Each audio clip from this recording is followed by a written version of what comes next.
The following episode features a historic article from the Nebraska History magazine. This article may reflect the language and attitudes of its time, and while it offers valuable insight into the past, may contain expressions or viewpoints that are outdated or offensive by today's standards. Any outdated terms do not reflect the current views or perspectives of the Nebraska State Historical Society. Welcome to the Nebraska History Podcast. I'm your host, Chris Goforth. Each episode, we explore articles written and published in Nebraska History magazine. Grace Abbott was a reformer who fought to end child labor, battled for immigration rights, and helped architect the Social Security Act. In today's episode, we learn more about the Nebraskan who became the champion of so many through the 1975 Nebraska History magazine article, Grace Abbott of Nebraska, written by Leila B. Costin. Quote, an exemplary public servant, one of the best half dozen in the land, end quote. That's how Supreme Court Justice Felix Frankfurter described Grace Abbott. And he added, quote, to have known her was to have experienced an exquisite fusion of ability, resourcefulness, compassion, and devotion to the underprivileged, the highest administrative skill, and a gay and wise indifference to all that is evanescent in affairs, end quote. When she died in 1939 at the age of 60, newspapers throughout the country cataloged the long list of her outstanding accomplishments and the honors which had come to her. A Nebraska newspaper wrote, quote, her social work style must have been of a radiant kind because so many honors, unsought, have come to her with persistent succession, end quote. And a Chicago newspaper said, in simple summary, quote, the life of Grace Abbott was an unsentimental and genuinely effective contribution towards making the world a more livable planet, end quote.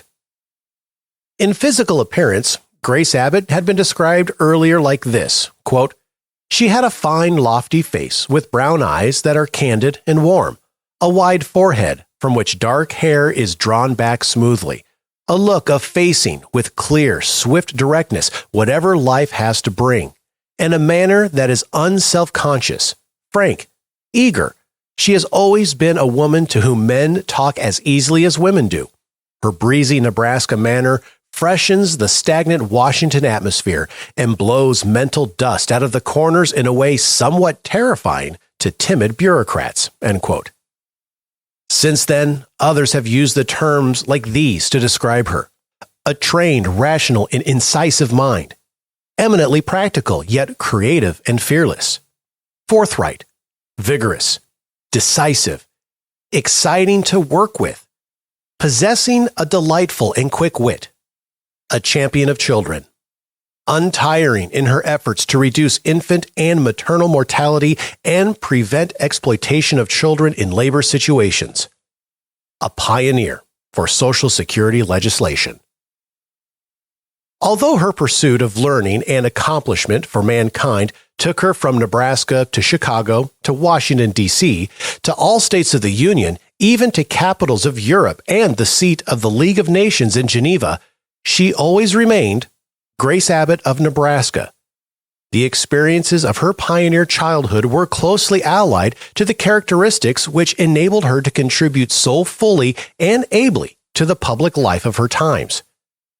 Grace Abbott's sister Edith wrote about their early experiences. Quote, Grace and I always agreed that our most cherished memories were those of our prairie childhood. We were born in one of the oldest Nebraska towns, Grand Island, not far from the once famous Overland Trail, and this western town and state were always home. The old frontier, of course, completely vanished with our childhood. Vanished like the beautiful herd of antelope that my father used to see from the door of his first law office, antelope grazing on the buffalo grasses of the plains. But our memories of those early days always remained very clear, end quote. And Grace Abbott had much to remember. Each of her parents had an unusual character and was a strong influence upon her development. Her mother, Elizabeth Gardner Griffin Abbott, born in 1844, came from the substantial Quaker family who left the Genesee Valley in New York and bought farms in and around DeKalb County, Illinois.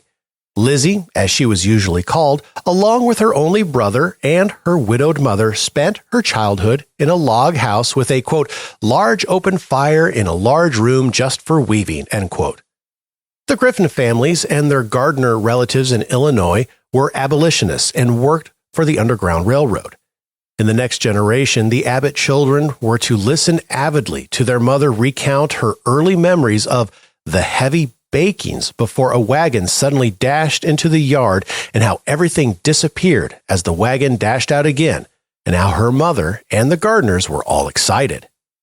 Lizzie became an ardent abolitionist herself, wearing black to school on the day John Brown was hanged because, quote, her Gardner relatives believed in some expression of the public sorrow, end quote. Elizabeth Griffin Abbott was an early advocate of women's rights. As a child of 8, she received from her uncle, Allen Gardner, a copy of the Declaration of Principles presented by Elizabeth Cady Stanton at the Seneca Falls Convention. The gift carried the condition that she learn to recite the speech, which she struggled to do. Later, as part of their courtship and in an effort to understand and mold their future relationship, she and Othman Ali Abbott sent back and forth between Grand Island and West Liberty, Iowa, where Lizzie was principal of the high school, a copy of John Stuart Mill's The Subjugation of Women, in which each made marginal notes for the other to respond to. Elizabeth was an 1868 graduate from the Rockford, Illinois Female Seminary, earlier by 13 years than Jane Addams, whose protege Grace Abbott was to become. This college had a noted principal, Anna P. Sill, who attempted to pattern her school after Mount Holyoke. It was an intellectually stimulating environment with much debate, except that Miss Sill rather thought that religion was not subject to argument or dissent. School practices included a prayer meeting led by Miss Sill, which all were expected to attend. At some point in the service, Miss Sill would ask that any girl leave the room if she did not believe the religious views presented. So over and over again, Lizzie Griffin, clinging to her Quaker heritage, would rise and walk slowly out of the room, usually alone. Her graduation theme was entitled Iconoclasts, and according to Miss Sill, it was, quote, an interesting paper concerned with reformers possessed of progressive ideas, end quote. In Nebraska, Lizzie Abbott worked diligently for women's suffrage. When the suffrage amendment was lost, not to be voted on in Nebraska for another 30 years, she persuaded the suffrage group in Grand Island to use its modest balance in money to found the Grand Island Public Library. Love of literature and ideas and a search for truth were part of her legacy to her children. She had known sadness in her childhood with the death of her father before she was born, the loss of her only brother, killed in the Civil War, and later in her marriage with the grim trials and disappointments of the Depression that followed the Panic of 1893. Her letters to Grace show her to have been a loving wife and mother, happy with personal attentions, warm and considerate in her relationships to others, possessed of a quiet dignity, interested in and determined to educate her daughters as well as her sons. Grace Abbott's father was a forceful influence on her life. Othman Ali Abbott was a forthright man with vigorous opinions, but tolerant of the views of others. Tall and strong physically, stern yet kind, he was the essence of responsibility towards his family, his neighbors and townspeople, and the citizens of his developing state. He came by covered wagon to Grand Island in 1867, began the practice of law, and remained there all his life. His Recollections of a Pioneer Lawyer provided an enthralling account of his early life, his Civil War experiences, and his interest in and contributions to Nebraska, which he served as the first lieutenant governor. His daughter Edith said after his death, quote, "Father never lost his belief in Western promise and Western development," end quote. Othman Abbott was descended from a New England Puritan family, although born in Canada in 1842. With his parents and uncles, he left Canada in about 1847, probably because the Canadian government sought an oath of allegiance from them, although they were still American citizens. Their destination was the Midwest, where they became pioneer farmers in Wisconsin and Illinois. Othman's father purchased a farm in DeKalb County, Illinois, where Othman and his brothers attended school in a log building. Spelling schools, sleigh rides, and debating societies were winter diversions. Favorite debating subjects were the questions appearing in the Lincoln-Douglas debates, arguments about squatter sovereignty and the homestead laws, as well as issues of slavery. To hear Wendell Phillips, Othman walked 10 miles through almost impassable muddy roads and never forgot it as a thrilling experience. He had an inquiring mind, a capacity for exact observations, and a love of learning. Once, when his father made a trip back to Canada to collect payment on their old home, Othman was asked what kind of gift he would like upon his father's return. His choice was a book on astronomy. Later in Nebraska, his children formed a lasting memory of his appraisal of the evening sky for signs of the weather to come and his careful explanations to them of the vastness of the heavens and the constellations formed by the stars. With the coming of the Civil War, Othman Abbott, then 18, enlisted in the 9th Illinois Volunteer Cavalry and was a first lieutenant at its end. His convictions were strong about the abolition of slavery and the preservation of the Union of States. A vivid part of Grace's childhood was the hearing of never-ending stories about Lincoln and the Sunday following the attack on Fort Sumter, with its excitement in Illinois. Flags were flown on all the churches, displayed in pulpits, and everyone tried to wear small flags to show loyalty to the Union. Grace, her sister, and brothers learned to sing the campaign songs of the election of 1860 and to recite Civil War poems. When Othman's friends, usually Civil War veterans, came to Grand Island home to visit, there were frequent arguments around the table about campaign strategies, to which the Abbott children listened. The county courthouse and her father's law practice were significant influences upon Grace's developing personality and ambition. She and Edith would accept their father's invitation to come enjoy the tense drama of an important legal case when there was some part of the hearings he thought they might understand, particularly one with grand oratorial flourishes. He would look up and wave after they had entered the courtroom gallery, and other lawyers sometimes waved or spoke to the little Abbott girls. It was exciting, and Grace would say she was sure she wanted to be a lawyer. Long afterward, Edith wrote, quote, "If she had not been a woman, Grace would have been a very great lawyer," end quote. They saw their father as a wonderful lawyer, whom they watched with admiration as they waited for the triumphant, challenging questions. He was happy when winning a case, quote, "But father enjoyed everything in those days. He was helping to build a state in the prairie wilderness, and he used to say that his imagination had been fired by the vast expanse of the surrounding prairie country," end quote. The Abbott children lived the busy, varied life which a small prairie town provided. Othman Oddie Jr. was the oldest. Born in 1874, he was admitted to the bar and served for an extended period as district court reporter and as mayor of Grand Island. Edith was 2 years younger and was to become famous as a scholar, a social investigator, as she preferred to be called, and as a theorist and dean in higher education for social work. Her devotion to Grace, born 2 years later than she, was lifelong. They were always very close in their personal lives and in their work. Their personalities and work styles were contrasting and highly complementary. Arthur, the youngest, was born in 1880. He became a law graduate from the University of Chicago and practiced in Grand Island for most of his adult life. In their childhood, Edith recalled, quote, "There was always infinite variety with Grace as a companion," end quote. In summer, they sometimes visited their uncle Marcus Riley Abbott at his farm near Wood River, Nebraska. Grace learned to drive the phaeton behind the family horse at a younger age, and later, like her brothers, rode the young horses with courage and skill. All the Abbott children were encouraged by their parents to try to hold their own in a controversy. Argumentativeness was not seen necessarily as an undesirable characteristic. It was Grace who was most adept at finding extraordinary and convincing reasons for not doing what she didn't want to do. As a child, she had a disarming frankness. Quote, "She was different, and her teachers were a little bewildered by her honest work and her sudden gay remarks that led to a harmless but disconcerting excitement," end quote. She was determined about many matters, including the scratchy, starched dresses and sunbonnets of summer wear. When her Quaker grandmother had neatly tied the sunbonnet in a bow under Grace's chin, she would promptly push it back and pull the knot until it was loose, and her manner of doing so caused her grandmother to say, quote, "Ah, Grace, thee is a little rebel," end quote.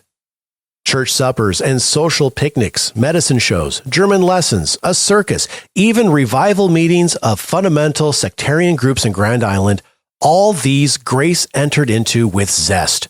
Edith wrote, quote, "Her resources were endless and always unexpected. She was not able to run faster or farther than my brothers, although she often challenged them so vigorously that she made us all expect to see her come out first. But she always knew how to find the thickest cattails and the longest bulrushes in the old prairie slough.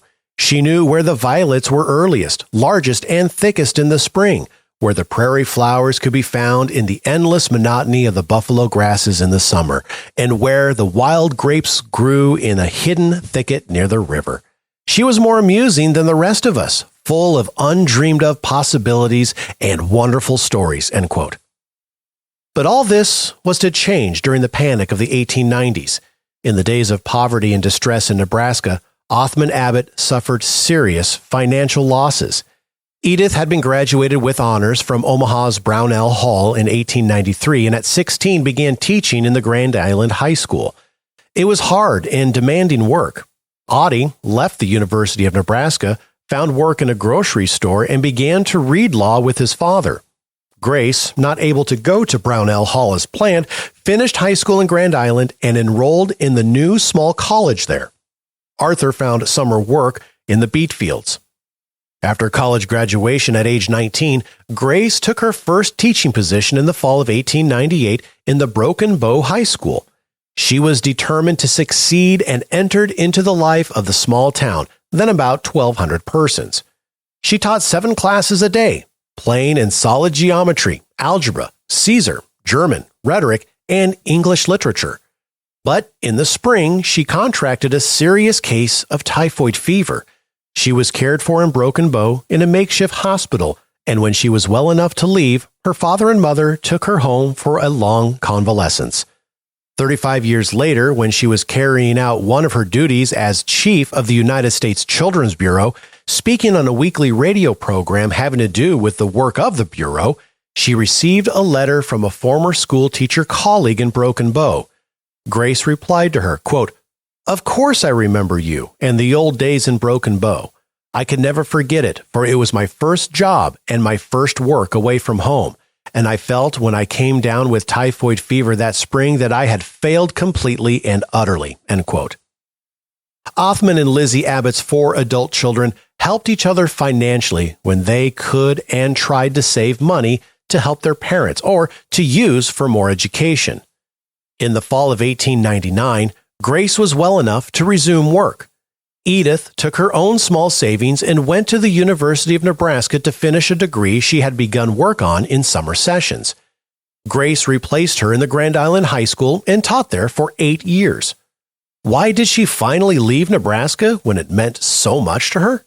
23 years later, after having attained recognition nationally and internationally, and while she was being widely supported for appointment as the first woman in a president's cabinet, she explained, quote, "I was always happy in Nebraska, but there isn't much opportunity for a girl in a small city, and it seemed inevitable that I leave.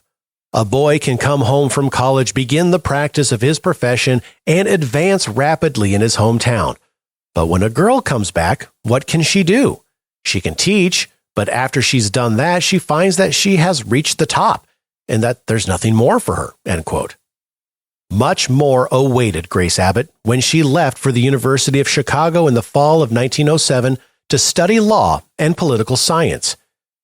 In less than a year, she had been offered and had accepted an opportunity to live at Hull House and direct a newly formed agency, the Immigrants Protective League.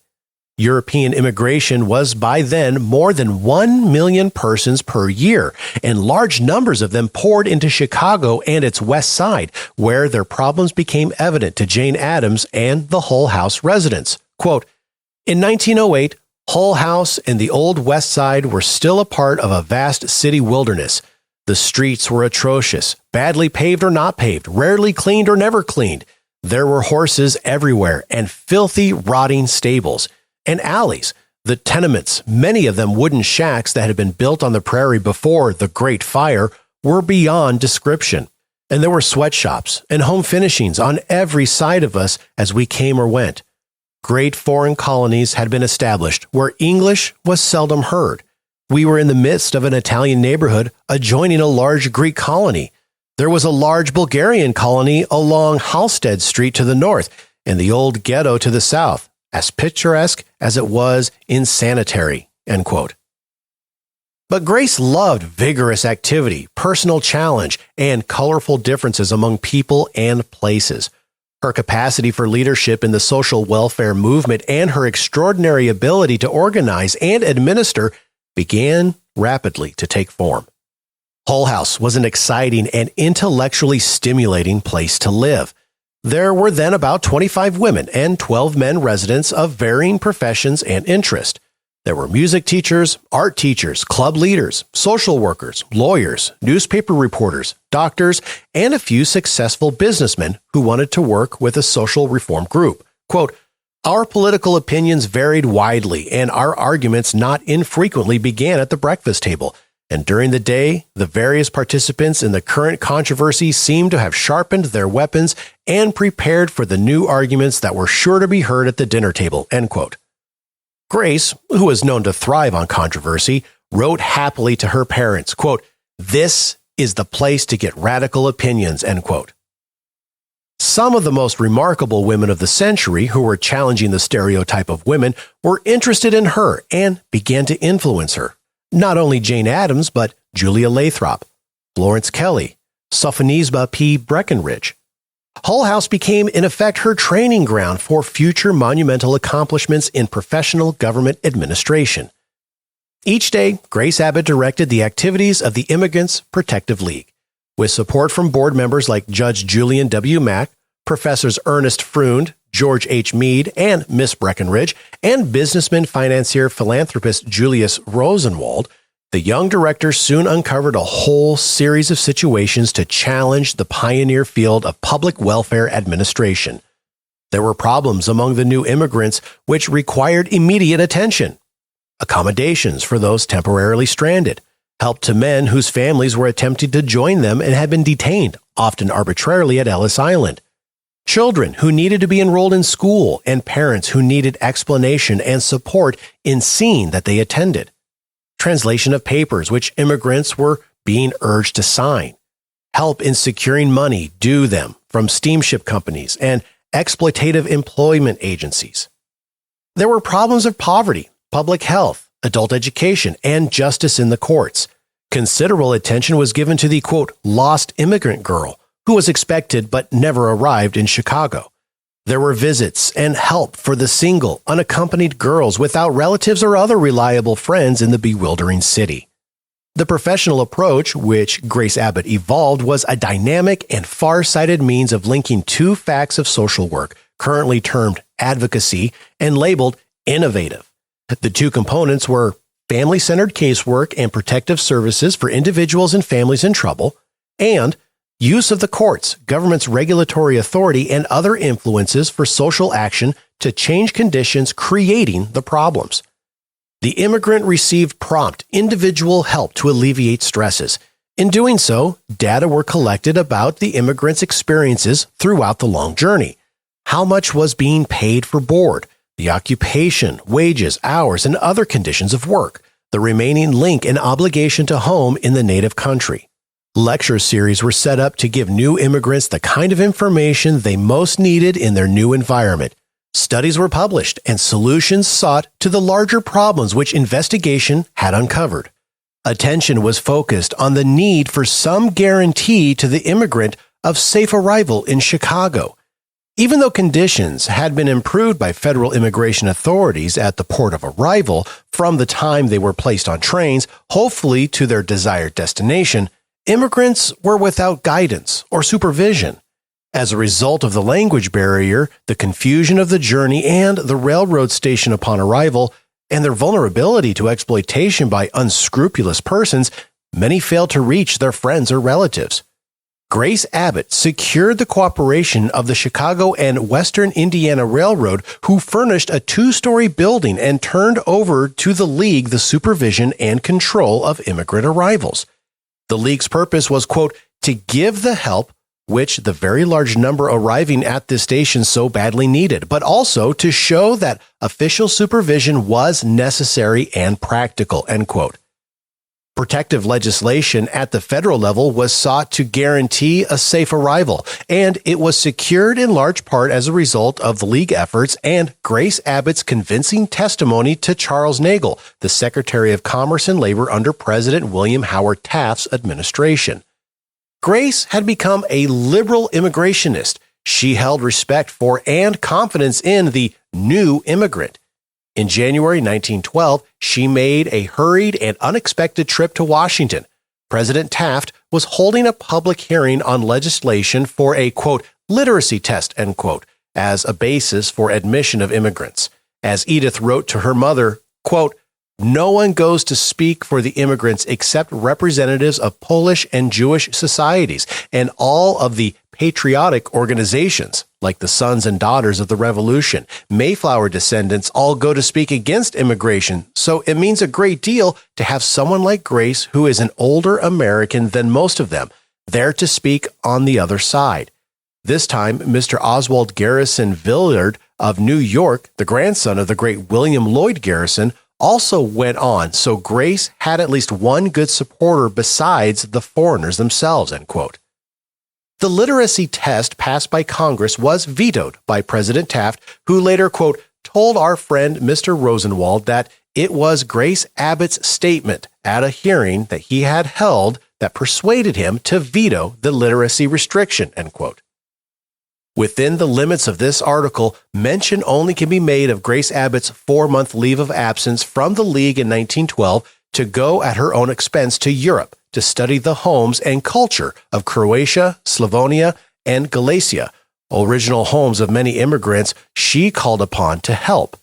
She was also on leave in 1913-1914 to serve as secretary to a special immigration commission appointed by the Massachusetts legislature to investigate the status of the immigrant in Massachusetts.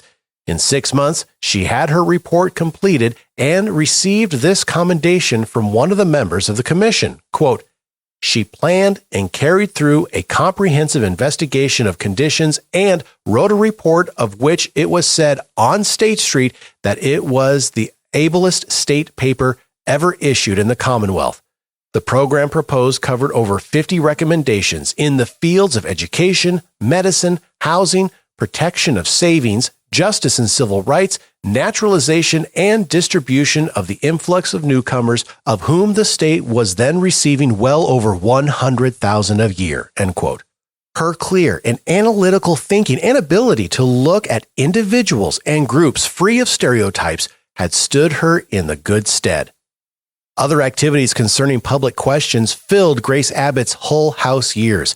Like others at Hull House, she was an enthusiastic supporter of the Progressive Party and Theodore Roosevelt's candidacy for president in 1912. She wrote to her mother, quote, things are very busy these days. All the progressives are here, and here means at the Hull House, end quote.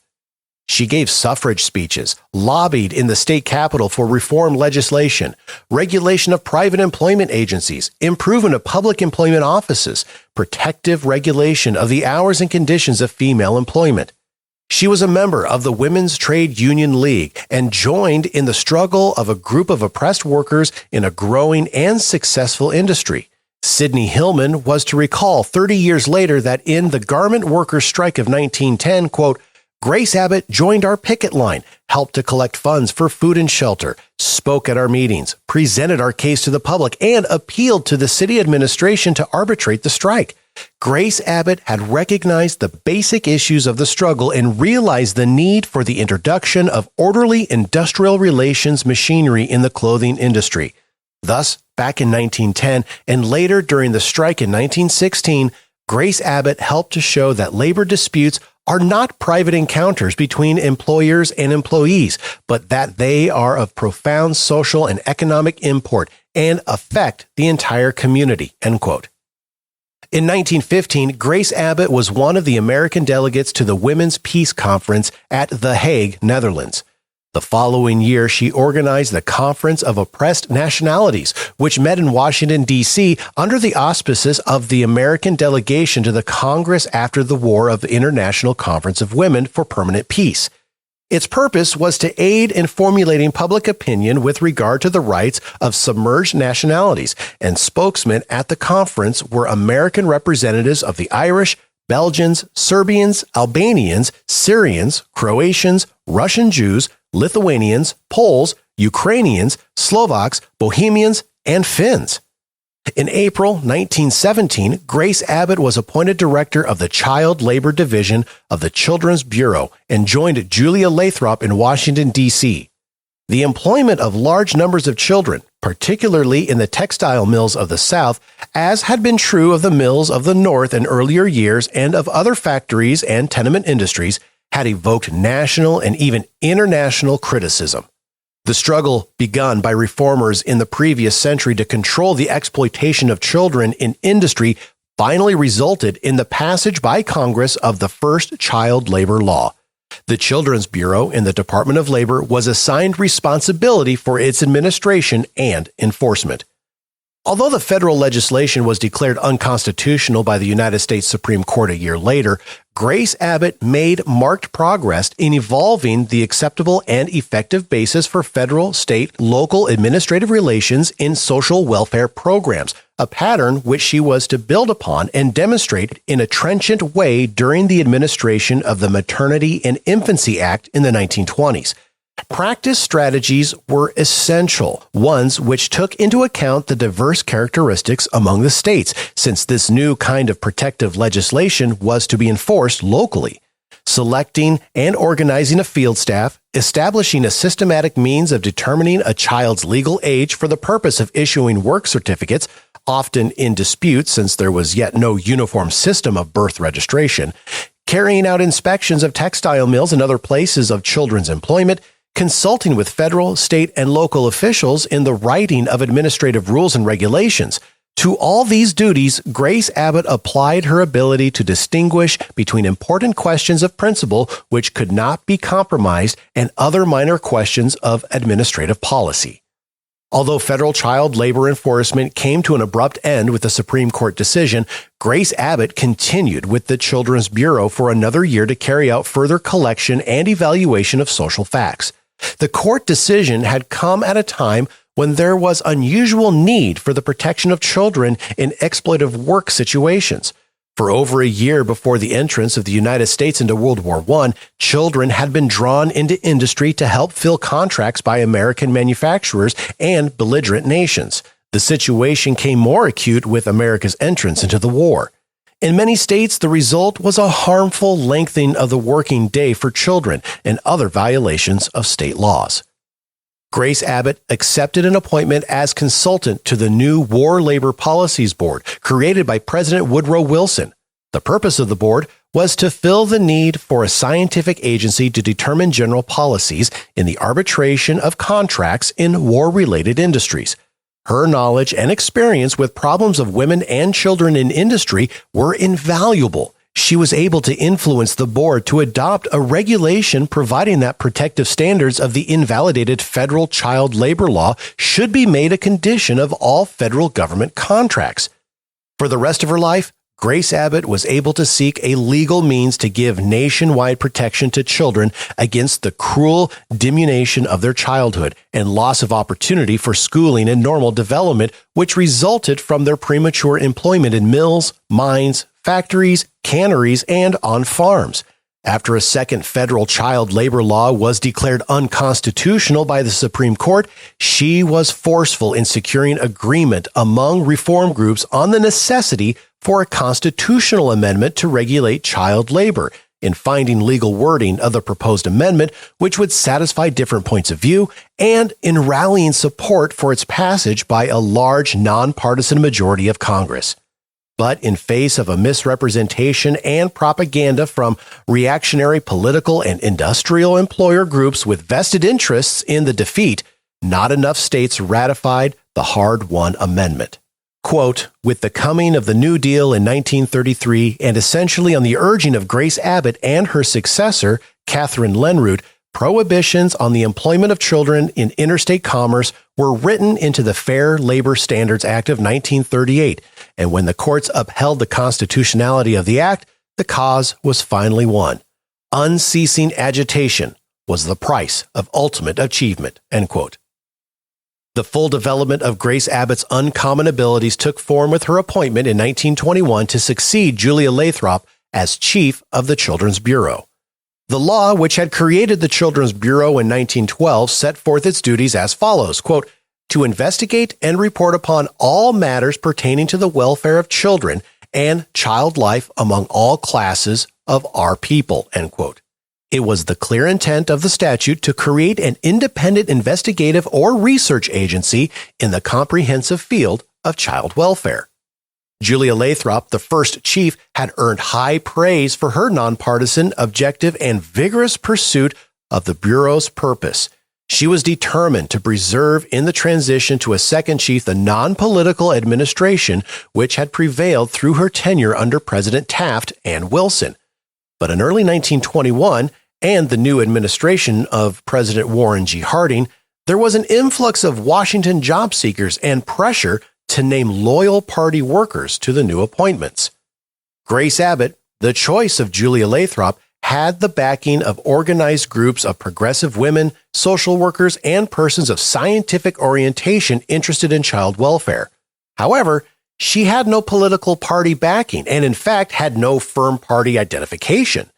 Although her father was, as Edith Abbott said, quote, one of the best of the rugged individualists, end quote, Grace had supported Theodore Roosevelt as a progressive candidate for president in 1912 and almost surely had voted for Woodrow Wilson in 1916.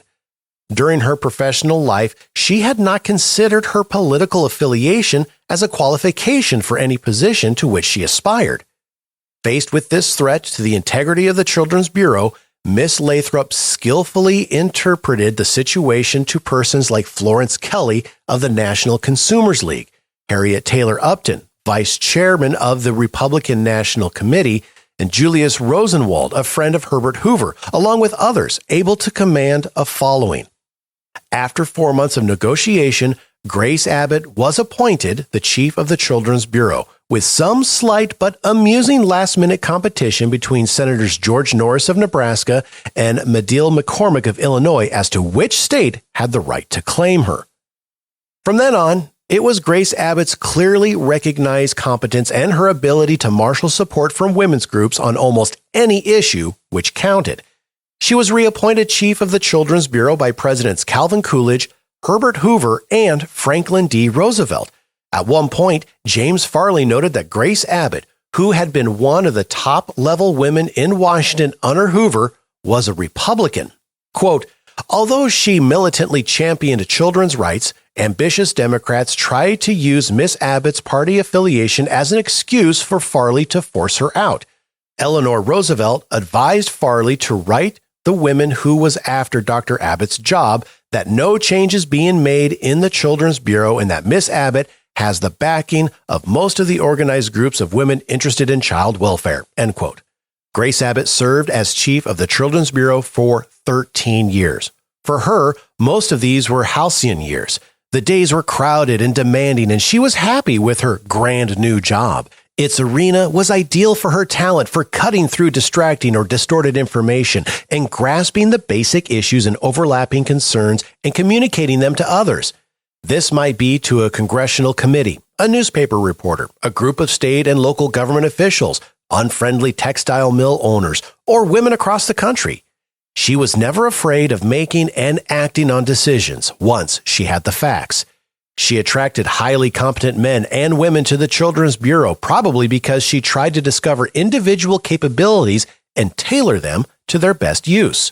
In meeting the Bureau's statutory charge, it was Grace Abbott's responsibility to supervise the planning and direction of numerous social research projects. She insisted upon a scientific approach to fact-finding, an objective analysis of data, public reporting of the results, and a search for social remedies to the problems which had been documented. The array of studies completed during her Children's Bureau years yielded impressive evidence pertaining to the welfare of children and child life among all classes of our people. In one of a series of studies on child labor, the Children's Bureau staff went to the oyster and shrimp canning communities on the Gulf of Mexico coast, where they found children employed as oyster shuckers and shrimp peelers. Women and children stood all day bending to reach clusters of oysters from cars which ran on tracks into the cannery, an open shed. Most of the children were under 14 years of age, in some instances as young as 4 and 5. Lack of proper facilities and procedures resulted in lacerated and diseased hands because of sharp oyster shells, shrimp acid, and shrimp thorns. And injuries were common from falls on wet, slippery floors or from being run down by oyster carts. Child employment in anthracite coal mines in the Shenandoah district were also studied. The way in which children were located for the study is representative of the thorough person-by-person search used. Quote, a preliminary canvass was made of every house and apartment in the area studied, and the name and age of every child in the family, together with other identifying data, were noted. Altogether, schedules were secured for 3,136 children, end quote. Young boys were found working long hours in enveloping black dust and the constant noise of coal running from chutes or being sorted in shakers. Boys as young as 12 were being used in some of the most hazardous underground work. A number of studies were made of the relation of farm labor to child welfare and school attendance. Detailed information on work, schooling, and other factors affecting their development was obtained for approximately 12,000 children under 16 years of age in 14 states. Grace Abbott made it clear, quote, it seems unnecessary to point out that helping father with the chores and mother with the dishes or doing other work which develops a sense of family solidarity has a real training value for children is not classified as child labor, end quote. A primary concern was the full-time employment of the children of migrant agricultural workers. The retardation which resulted from their sporadic school attendance was documented. Concern was also high about the menace to the physical and social development of children, which stemmed from the lack of adequate housing in the migrant camps and other environmental threats. Grace Abbott was concerned, too, about rural children who were expected as a matter of course to work hard for long hours during school days on family farms. At the request of the Children's Code Commission of North Dakota, the Children's Bureau made a study of child labor and schooling in that state. They stated, quote, the boys and girls included in the study appear to have done almost every variety of work performed on the farms of North Dakota. Many heavy and more or less hazardous farm processes involving special physical strain, the handling of machinery or dangerous implements, or the driving of 4-horse or 5-horse teams were commonly performed by children from the age of 10 years up. Boys as young as 8 years of age had worked with 2-share plows drawn by 4 or 5 horses. Boys as young as 7 years of age and girls as young as 10 reported the driving of stackers and hay forks, harrowing, and raking hay, end quote. Such findings caused Grace Abbott to point out, quote, the protection of the city child from premature employment has in large measure been secured by the votes of country legislators, who were shocked to find young children working in the mines, before furnaces, at dangerous machinery, or for long hours at monotonous indoor tasks. The advantage of farm work as compared with factory work do not need enumeration, but with the improvement in rural schools by state distributive funds and by other means, we should make sure that the farm boys and girls are given the same opportunity to attend school and to profit by group games and other forms of recreation as are the city children, end quote. There were other important studies as well. Children of illegitimate birth and dependent children under the supervision of child-caring organizations were studied, and important issues raised about what children should become wards of the state. There were studies of guardianship, custody, adoption, and the practice of juvenile courts, followed by efforts to help set standards for the court. One of the most significant studies was of maternal mortality in 15 states, which analyzed the facts in the case of each maternal death. Another was a series of child health studies, one of which was to identify the cause and community means of preventing rickets in cooperation with the New Haven Department of Health. The rickets study began a long, personal, and collegial association between Grace Abbott and Dr. Martha E. Elliott. As the Depression of the 1930s worsened, a study was made of the transient and needy boys who rode the freights back and forth across the country. In other studies as well, the harmful effects of the Depression upon children were documented. For some time, Grace Abbott and her staff had been compiling monthly relief reports collected by mail and telegraph from social agencies in cities of at least 50,000 people. In 1930, at the request of President Hoover's Emergency Council for Employment, the Children's Bureau began to furnish monthly reports to the council and other agencies. The Bureau of the Census had not collected such data, and in those critical times, the Children's Bureau was the only federal agency with reports relating to unemployment relief. The work that was expanded in 1932 because of its importance to federal, state, and local planning for aid to the unemployed.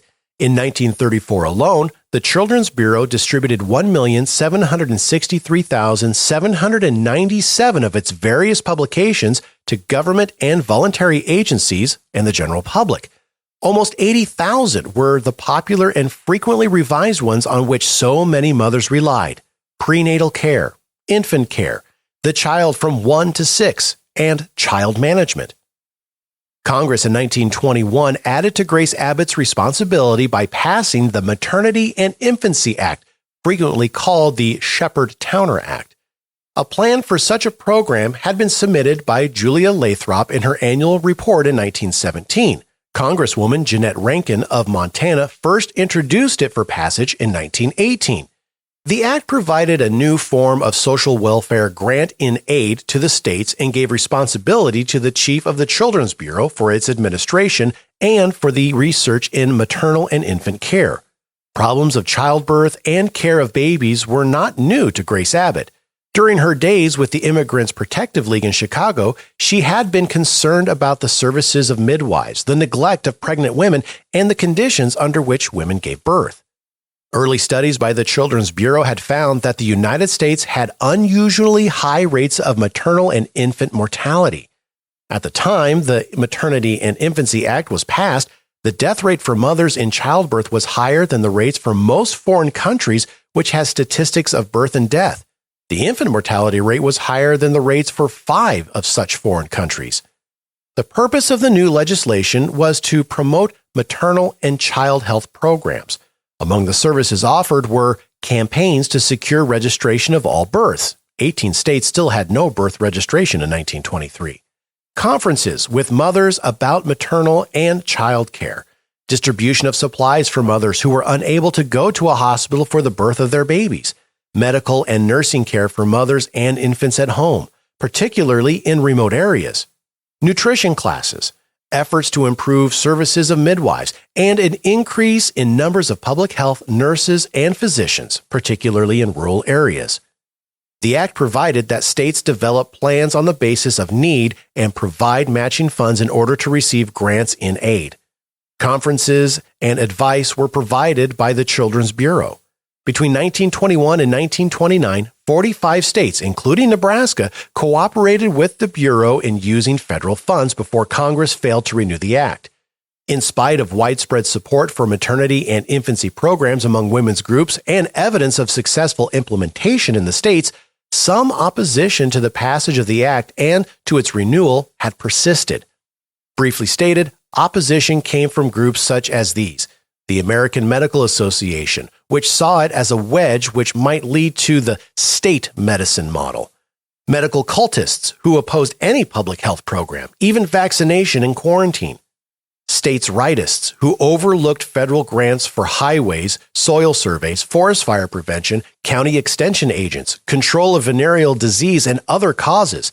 offshoots of anti-suffrage organizations such as Women Patriots and organizations like the Sentinels of the Republic, who viewed the entire Maternity and Infancy Act as a communist ploy by feminists intent upon international control of children. This latter opposition, often scurrilous, frequently singled out Grace Abbott for personal attack. Then there was Senator James Reed of Missouri, who, in an effort to destroy the legislation, used ridicule in harsh statements about, quote, spinsters who wanted to control maternity and teach mothers how to rear babies, end quote. Significant, though more subtle, opposition came from President Hoover, who disappointed countless women who had supported his election as a friend of children. Although he made perfunctory statements for the Act's renewal in 1929, he did little or nothing to press for its passage. He was not disinterested in the program, but wanted to follow the plan of Ray Lyman Wilbur, his Secretary of the Interior and a personal friend. Wilbur, a physician, sought to have the administration of the maternity and infancy program and other health work of the Children's Bureau transferred to the Public Health Service, a move that had greater significance than the mere administrative transfer of functions. His plan produced intense controversy which dominated the 1930 White House Conference on Child Health and Protection. Grace Abbott was at the center of the drama, and with immense courage and the support of a large majority of the delegates, she forestalled efforts to transfer the Children's Bureau health functions and maintained its independence. For Grace Abbott, the failure of Congress to renew the Shepard-Towner Act was a deep disappointment.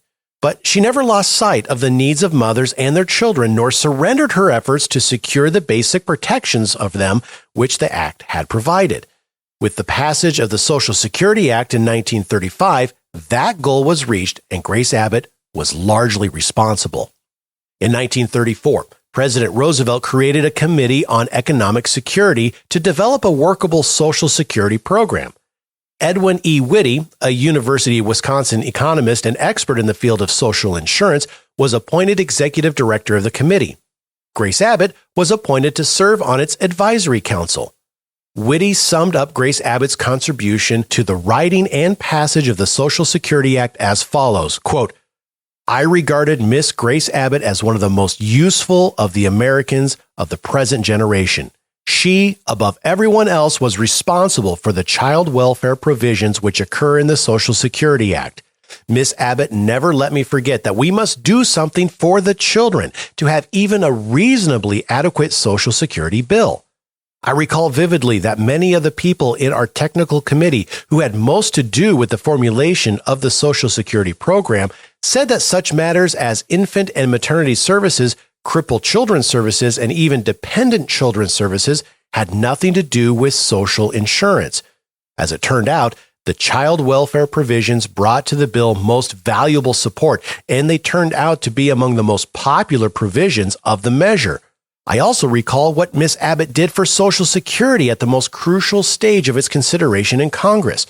The story has never been told how very near the committee, Ways and Means, was to ditching the entire bill. Miss Abbott realized how very critical the situation had become. She was instrumental in bringing together a number of people genuinely interested in getting the Social Security bill through Congress in that session.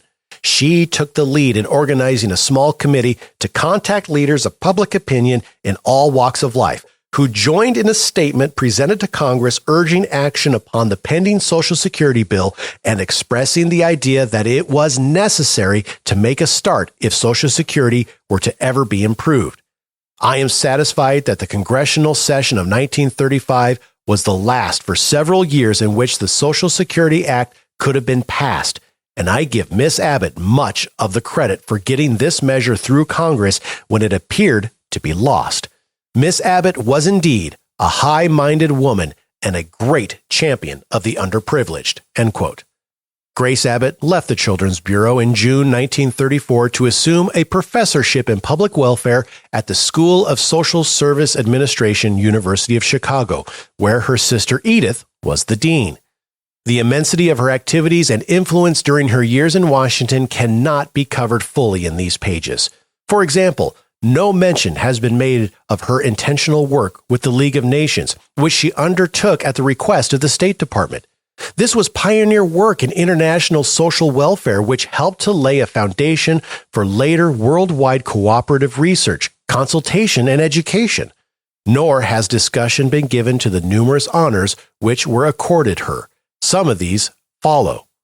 In 1931, she was given the Gold Medal Award of the National Institute of Social Sciences and termed, quote, by far the most important social worker in public life today, end quote. In that same year, she was chosen as one of America's 12 greatest women by the nationwide Popular magazine poll. She was elected president of the National Conference of Social Work in 1923, only the fifth woman in 50 years to hold that office. In 1932, she was given a Distinguished Service Plaque by the Nebraska Conference of Social Work. She received widespread popular support for appointment as Secretary of Labor when that post was vacant during President Hoover's administration. She received 6 honorary degrees, including one from the University of Nebraska. Memorial fellowships were set in her name.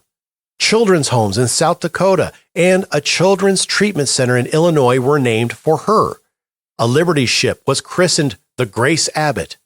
Her 2-volume The Child and the State became a classic, still used by students and researchers interested in socio-legal aspects of family and child welfare. During the years 1921 through 1939, Grace Abbott made frequent trips to Nebraska to visit her family in Grand Island and to attend to Children's Bureau's business and other public welfare matters. She endured 2 extended periods of bed rest in Colorado, the common treatment for tuberculosis. When her tuberculosis was diagnosed, her physician suggested a treatment location in New York State, but she asked to go to Colorado instead. Quote, it's closer to Nebraska, and that's important to me, end quote.